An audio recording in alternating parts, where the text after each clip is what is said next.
En zo wordt de bregen voor het helle. In het echt gaat het wel wat stadiger. Ze had het ongeveer 300 man sterke publiek ek wat om nooit te zien. Juist wie het nog druk op de bregen. We nemen afscheid van de Westerdoorbrug. Daarom vanmiddag letterlijk een uitvaart. En bij een uitvaart je het vanzelfs ook een stukje cake. Maar de bregen liet hem het net samen skieren van het Versterloon. En daar waard ik meer sloopt.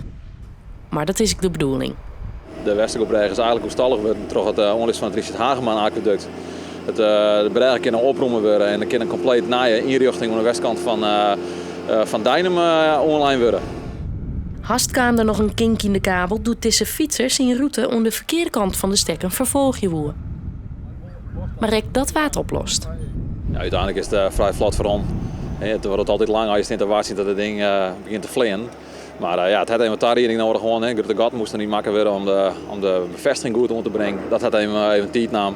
Maar uiteindelijk is het onder haast ideale omstandigheden heel soepel en vlot voor ons. Voor de bregenwipper wie het een oorverhaal en gevoel. Nou, dubbel. Want de breg is nog goed. En voor de scheepvaart is het wel beter. De beroeps dan. Maar nou is er eentje oer daar in Ritsmoorziel. Dat wordt dan een fietsbregen. En dat is het dan hier. Dus ook het contact met de toeristen en zo, dat is ook weg. Als je de bruggenwipper weghelpt, dan is het contact met de toeristen ook kwijt. Van der Kolk had hier zo'n hier werken en zou wel wat mooi maken.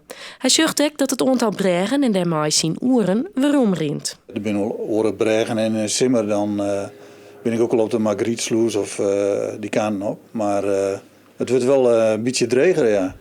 Om de wielst wordt zijn bregen verderop onstikken snijdt.